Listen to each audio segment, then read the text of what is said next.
Alas 6:44 na po ng umaga. Melo del Ito tayo. Prado sa Super Radio DZWB. Nasa linya po natin si Secretary Manny Bunoan ng DPWH. Secretary, magandang umaga po sa inyo, Secretary.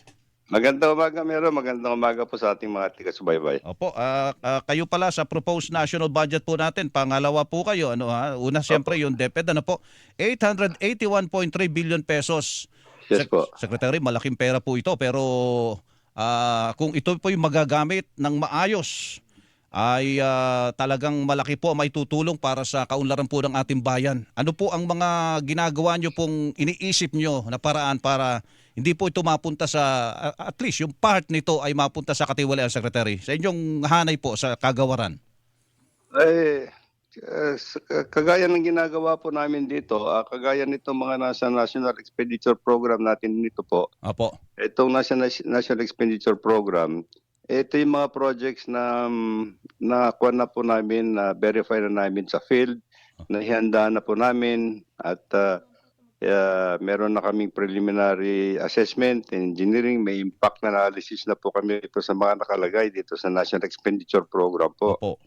So it's just a matter of having it passed at pagka ano na po, ready na po kami mag-implement Opo. according to the design and kung saan po nakalagay itong mga project na ito po. Opo, opo. So nakalaan na po ito in each every engineering district at saka yung mga sabihin na natin nasa legislative district allocations na rin po ito. Opo, opo.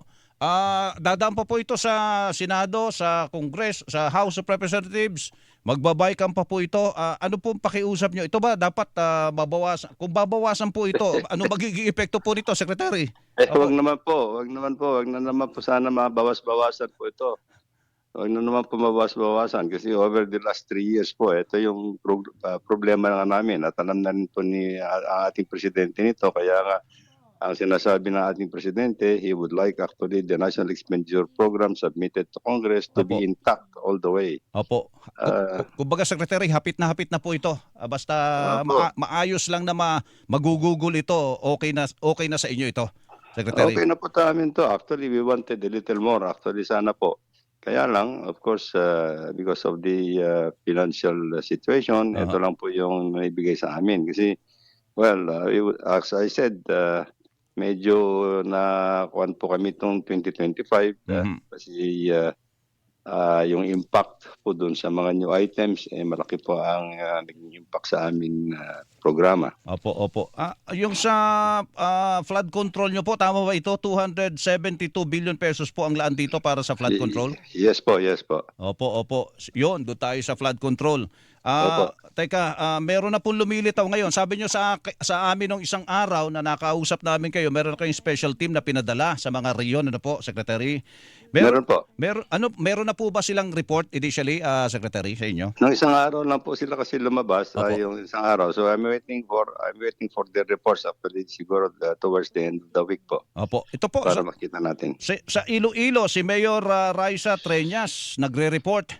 Yes po. Meron daw nawawala, hindi nila matrace kung nasaan, anong proyekto, saan lugar, yung nakalista, nawawala, ghost project, palpak at yung iba pa.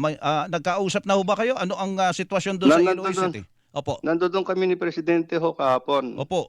sa Iloilo. And I think binerify ko naman po yung mga sinasabi na ghost o wala naman po ng ghost project na sinasabi po at ongoing naman po yung mga projects. Ang kwan lang po natin dito, meron lang po kami isang o dalawang project na naantala because of the relocation of 40 informal settlers. Pero matatapos din po itong taon na ito. Opo. So wala po. So lahat naman po na kwan, wala naman kami nakikitang ghost projects doon sa Iloilo City, at least Iloilo City.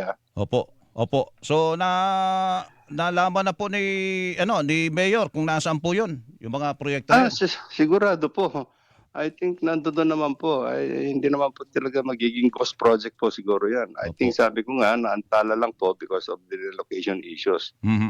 Ayun pala naman. Ay, may susumbong kami kanina sa inyo. Kanina po, naikutan namin yung Araneta Avenue.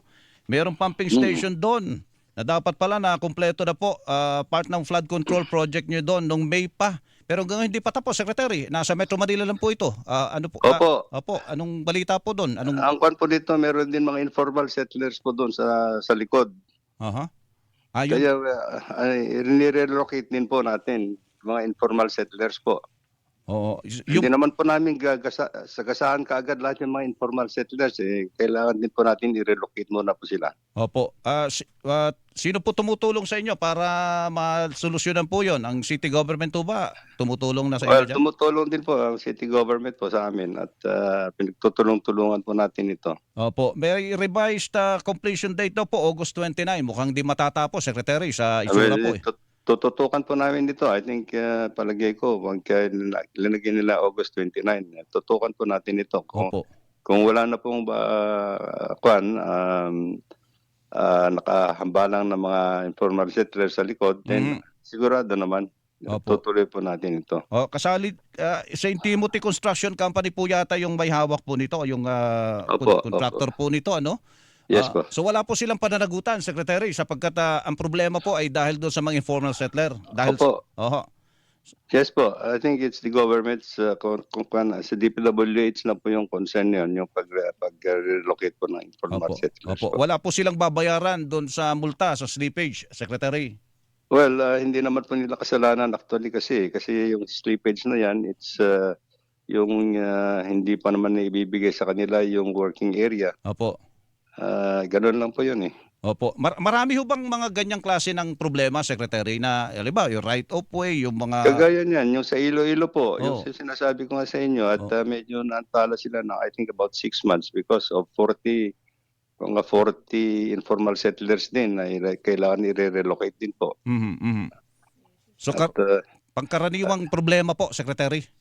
opo, ito kasi yung mga ganyang lalo na po sa mga esteros na ginagawa po natin kahit Oho. saan, nandoon po yung mga kababayan natin na nakakuan doon sa mga gilid-gilid. Opo. Kailangan din po naman natin i-relocate muna sila. Nakakasagabal po sa pag-usad ng proyekto. Teka, ay may alok sa inyo yung San Miguel Corporation, si Mr. Ang, tutulong daw.